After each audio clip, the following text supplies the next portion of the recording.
Hi, I'm Ashwini Varnekar and I lead marketing at Agilist. First of all, thank you for joining us to this webinar, Limiting Beliefs and Agile Mindset.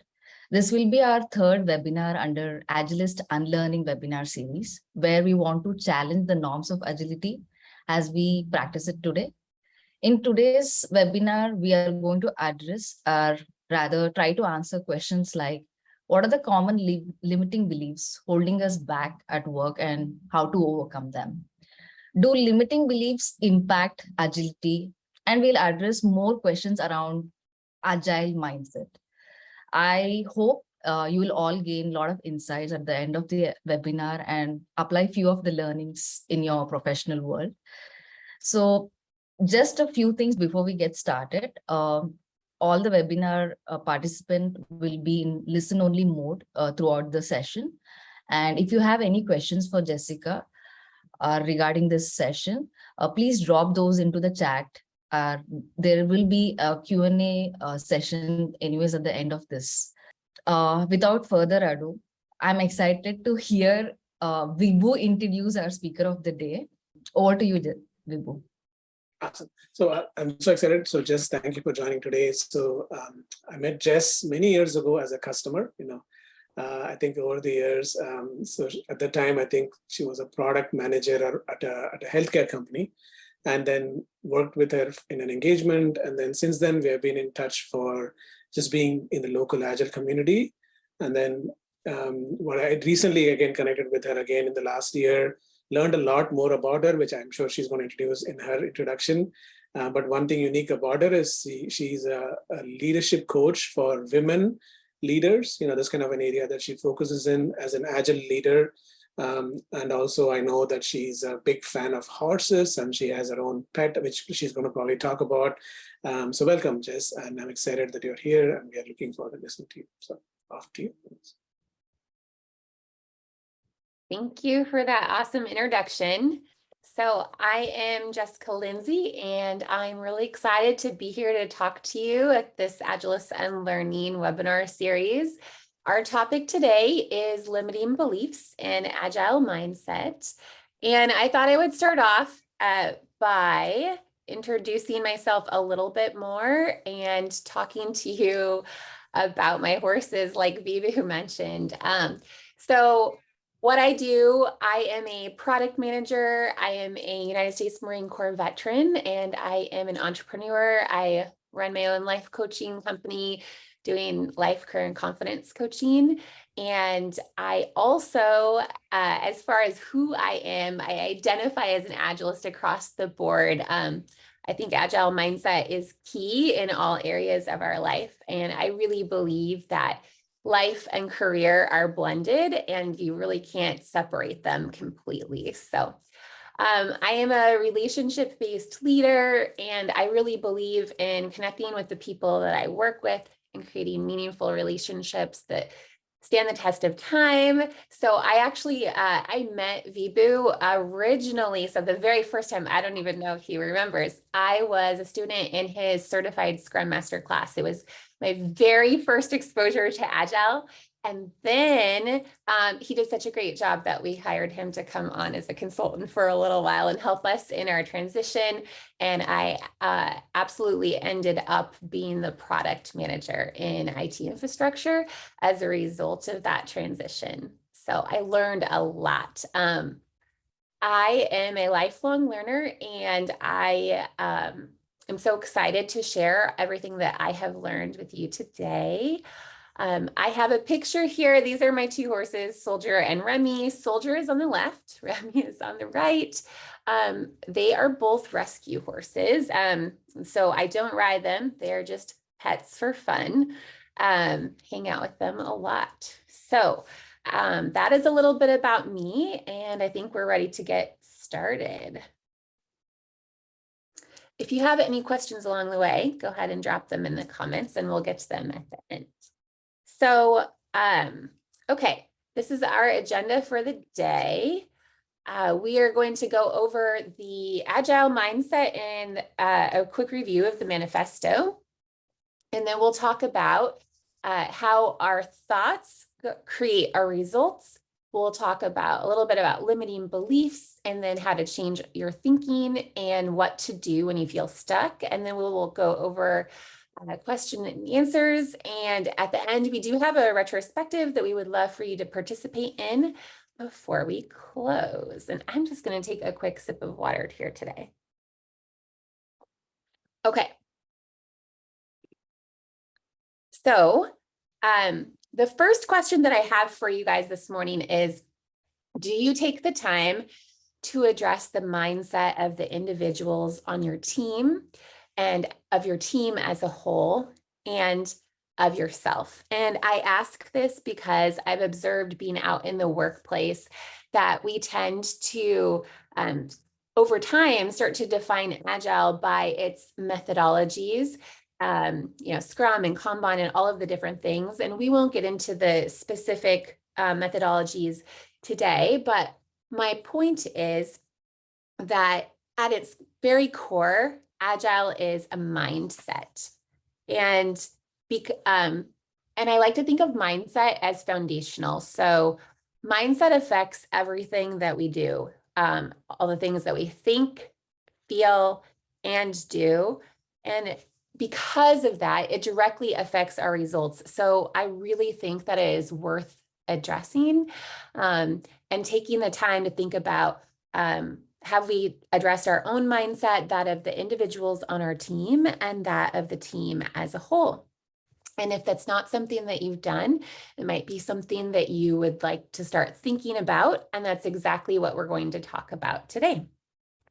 So, what is mindset? I want to kind of start by going over a quick review of the Agile Manifesto.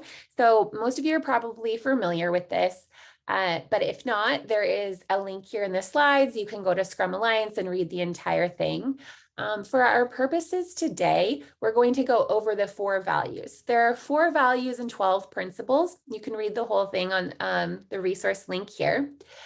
But as I just review these 4 values, I really want you to think about one thing, and that is, what do you think that the mindset of the founders of Agile who wrote this manifesto, what do you think their mindset was when they created this? So the 4 principles are individuals and interaction over process and tools, working product and or value over comprehensive documentation, customer collaboration over contract negotiation, and responding to change over following a plan. So I just want to reiterate again to think about what mindset the founders and creators, writers of this must have been in when they originally created it. And I think that's a great context to define mindset in for us. So the definition of mindset, according to the Oxford Dictionary, is an established set of attitudes that is held by someone. And so I'd like to ask you again, what established attitudes do you think led to the creation of the Agile Manifesto? And there's no need to answer in the comments or anything, but the point here is to get you thinking about mindset, what it means, and specifically how mindset and or our thoughts impact our results. So that's a key theme today, is that our thoughts directly impact our results. And so they're worth spending some time on. And it's not something that we always do in our day-to-day work. So I actually have a model that I want to show you that illustrates this really clearly. So this is a 5-line model. I can't take the credit for it. This is Brooke Castillo's. I went to her course and got certified to teach this model. So it's a 5-line model that shows the direct link between thoughts and results. So the model goes circumstance, thought, feeling, action, result. And I want to use a quick example to help you understand this, and then we'll go more into this throughout the webinar. So if you imagine the circumstance of receiving $1,000, and thoughts that two people might have about that. One person might think it's a lot of money. One person might think that it's not a lot of money. They'll have different thoughts about this, which will create a different feeling for them. And that will drive action or inaction that creates their result. And this is key because the action and the result is what I've noticed that the majority of mentorship and goal setting and career development programs in the coaching world focus on. We want to make an action plan to create a result. But one thing that we could add in to make it even more effective would be to talk about the two levels deeper, the thought and the feeling that drive the action. So really the question here is what's driving our action or our inaction? And that's the thoughts and feelings behind it. So I kind of like to say, we're all really just seeking validation and avoiding rejection on some level. So essentially, we're just trying to feel better as we go about our lives. And that doesn't necessarily change because we're at work. And so just being aware that it is our thoughts and feelings that are driving the actions that we take and don't take, and therefore the results that we create. So thinking about this from an Agile point of view, this is important to address the mindset of yourself, the individuals on your team, and the team as a whole, because whatever you, your team members, and or the team may be thinking is going to have an impact on the results that you create.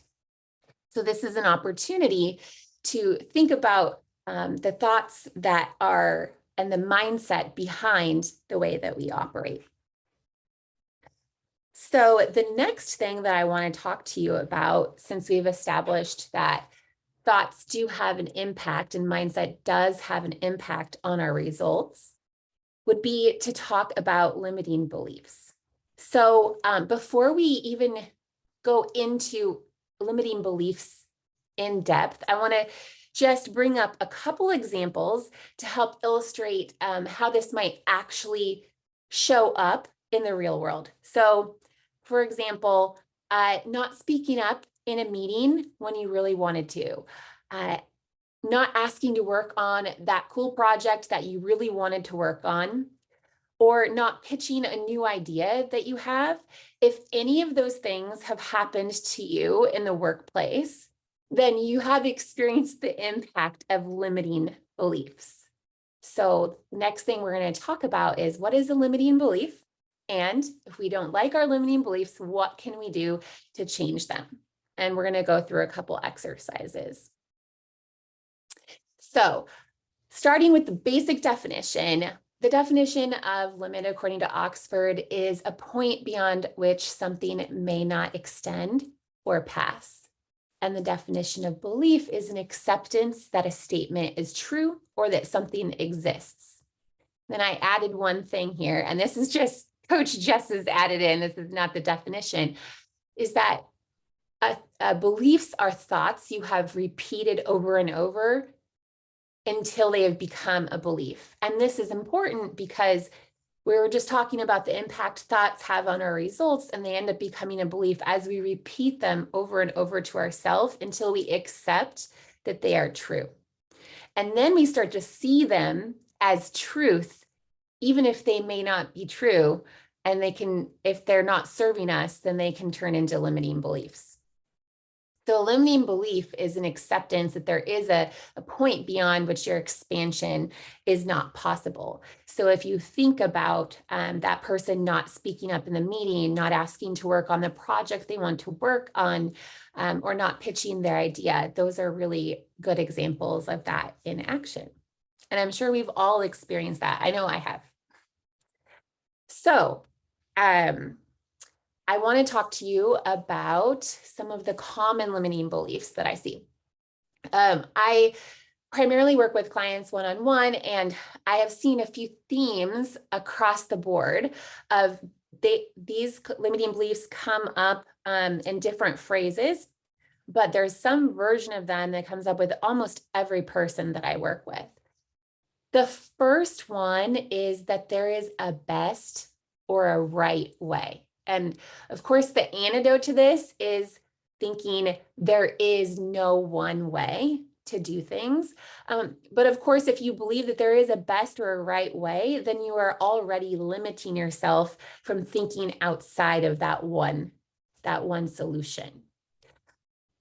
The next one, this is my favorite one, is failure is for other people. And the antidote to this is to think of failure simply as learning. And I want to expand a little bit on this topic of failure because it's already embedded into the way we work in Agile to fail quickly and learn from a retrospective and integrate our learnings. But sometimes I've noticed that we can, even though we internalize the concept of that failure is learning, we may, without even realizing it, have taken on the idea that it's really for the other people on the team or for the other teams in the organization because we still want to look like we know what we're doing and we're really great at it all of the time. So I like to think as the antidote, I suggest failure is simply learning. And by this, I mean, if you think of some examples of like a child learning to walk or a child learning to speak or ride a bike, they're not able to do that without failing along the way. And if you think of some examples as an adult, if you are learning to ride a bike, speak a foreign language, swim, anything new, it's impossible to learn without failing. And so when you look at it that way, that you cannot learn without failing. If you want to learn, you have to fail. And so failure is simply learning. And the third limiting belief that I see that is really common with my clients is that ready is a feeling. And so this would be, for example, someone who is waiting to start, waiting to go after that promotion or the next thing, their next goal, because they don't feel ready. And so what I would like to offer as an antidote to this is that ready is not a feeling.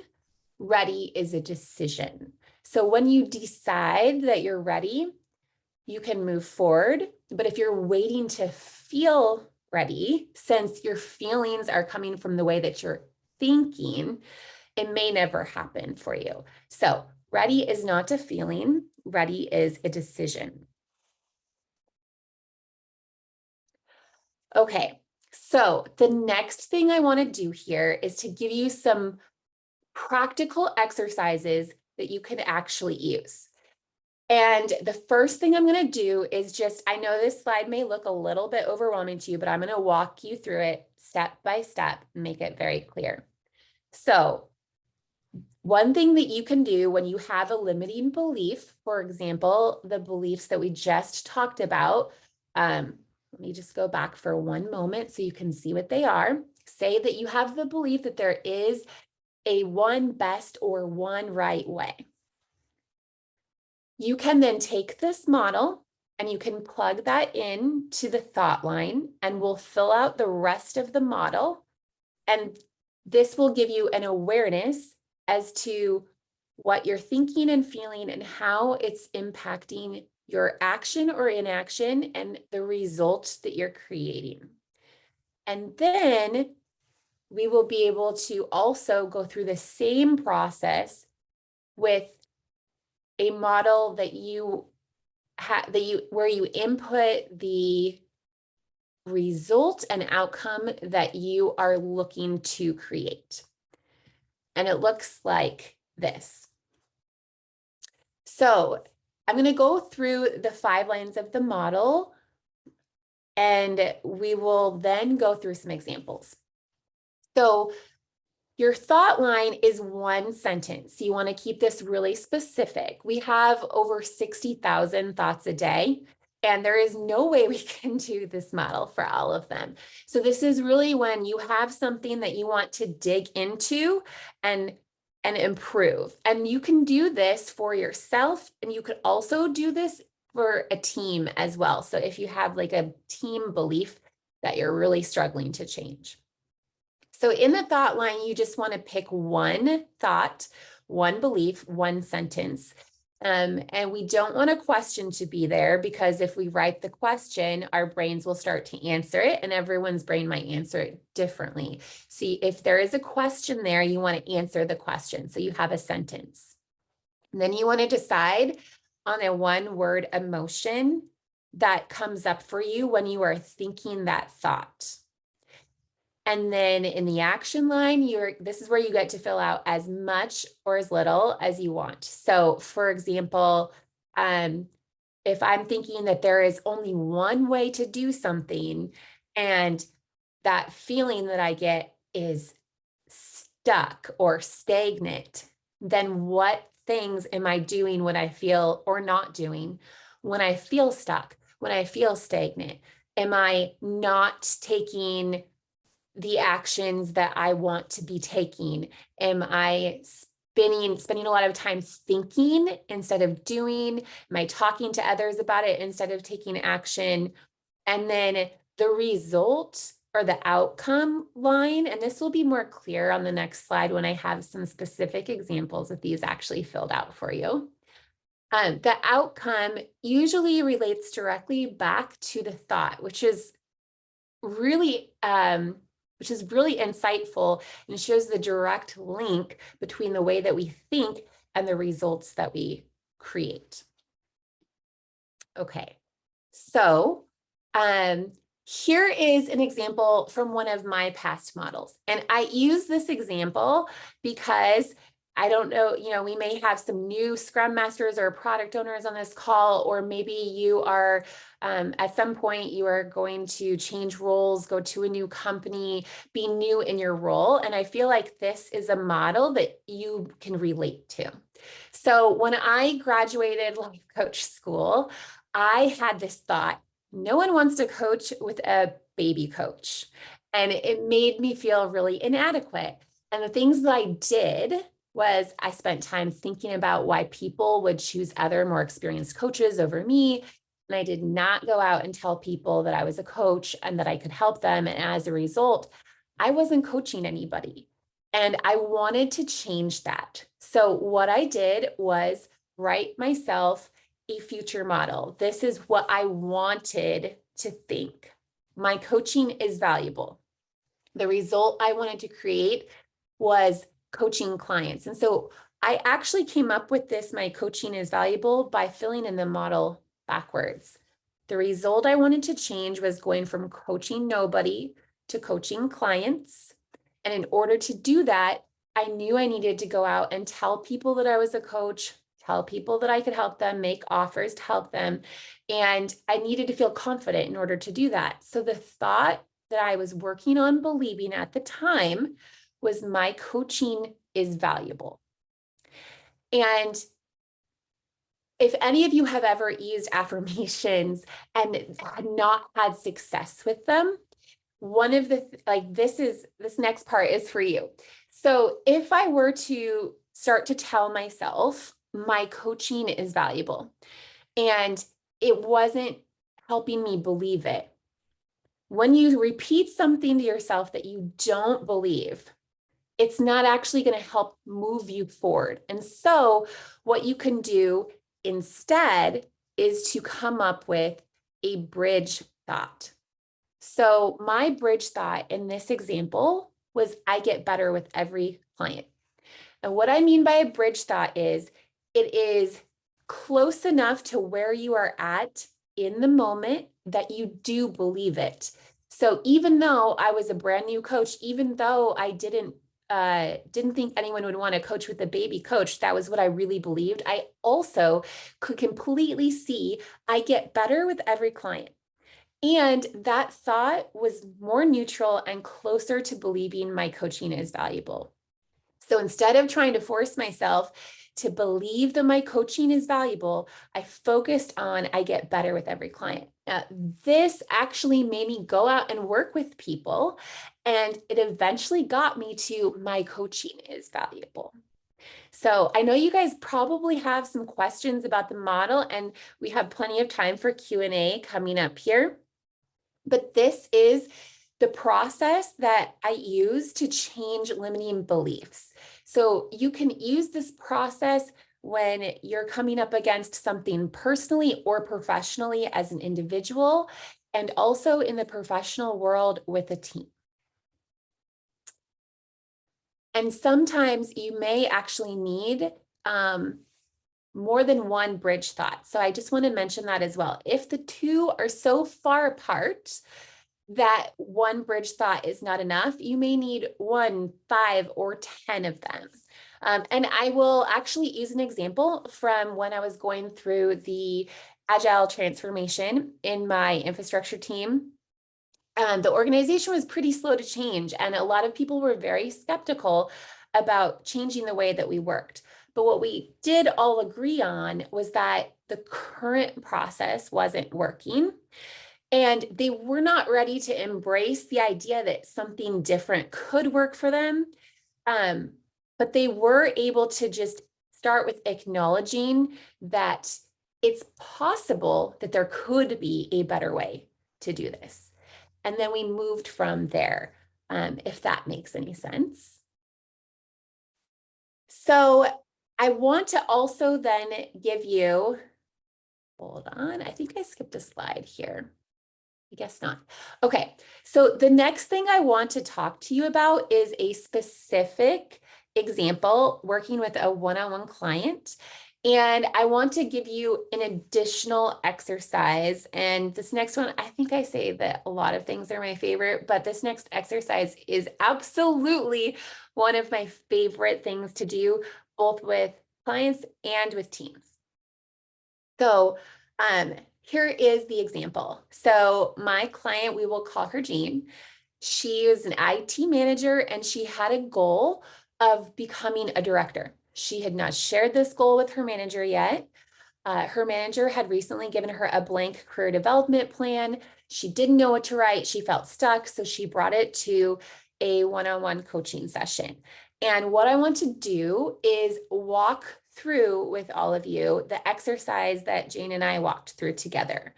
So we're not going to do breakout rooms or anything, but if you could think of one goal in your mind that you have for yourself. Could be personal, it could be professional, it could be large or small. Maybe you want to run a marathon, maybe you want to start journaling every day, maybe you want to go after that promotion, maybe you want to change companies. It doesn't really matter what it is for the purposes of the exercise, you could pick anything. So have a goal in mind. And the next thing I'm going to do is to ask you a question. And it's going to seem a little counterintuitive at first, but I promise it will be worth it. So when you are feeling stuck and you have a goal, I recommend asking yourself the question, why can't I do this? Why can't I achieve this? Why can't I be this? And this is a little counterintuitive, but normally we would look for reasons why we can do this. But I have a method behind this. So our brains, as we all know, they kind of work like computers. They will answer the questions that we ask them. So whatever comes up for you, fears and what ifs, I don't know how to do this, you'll want to capture all of this. And if the why can't I question doesn't resonate with you, a few other ways to ask them or ask this is what's holding me back, what is in my way, and also if only, and fill in the blank. So you're really honest with yourself and list all of those things, then you'll be set up really well for the next part of the exercise. I also want to point out that you can do this with your teams. So you can ask your team, why can't we do this? Why can't we achieve this? What is holding us back? What is in our way? If only, and capture all of those negative responses. And then we're going to do something with them. So Jane, the client who I was just mentioning, these were the 5 things that she captured. She said, I can't become a director because I need to be better at staying high level versus in the weeds. I need to be better at budgeting. No one's going to sit down and train me. I need to feel more confident to set a strategy for the department and execute. And I'm too detailed. I need to look farther out. So she listed all of these obstacles, and I'm sure you listed many of your own, or if you're working with a team, you have your list of obstacles, all the reasons why you can't do it. And this is where we flip it. So everything you just listed, all of the reasons why you can't do this, this is actually the exact plan that you need to implement. So for example, Jane took these 5 things and she rewrote them in professional wording and put them in her career development plan, was able to present to her director, this is my goal, this is my career development plan, these are the 5 things that I'm going to work on to achieve this. And she was really struggling to come up with these things before. And so that's why I specifically like to ask these questions when you're feeling stuck. If you have no issue coming up with the plan without asking this sort of unlearning or flip question, then no worries. But when you're really struggling to come up with something, asking what's wrong? Why can't we do it? Will usually bring you a whole list of things. And then the next thing that we're going to do is re-look at her list and identify skills versus mindsets. And here's what I mean. So on her list, when we broke it down, she really only had 2 skills that she needed to learn: budgeting and the department strategy. Everything else in there, I'm too detailed, I'm not good at budgeting, I can't do it, no one will train me, I'm not good enough. All of those things that were embedded are mindset gaps. And so this is what I was really getting at the very beginning when I was talking about the traditional career development plans. They're so action focused and skills focused. We usually only take care of the skills on the left, and everything on the right, we don't think to intentionally address ahead of time. But if we did, how much more could we catapult ourselves forward in our career? How much more could we enable our teams to create and be productive? So I invite you to re-look at this model and remember how our thoughts create our feelings, drive our actions, create our results, and really think about how our thoughts and our mindset impact the results that we and our teams are creating. And then go all the way back and think about the people who were creating the Agile Manifesto and the mindset and the thoughts that they might have had that would have created feelings and driven action to create that manifesto with the 4 principles or the 4 values and the 12 principles. And in my opinion, one of the reasons why Agile has been so successful and so impactful is because it brought us to start the journey about looking at and addressing not just our actions, but our mindsets. So we have a few key takeaways. Agile at its very core is a mindset.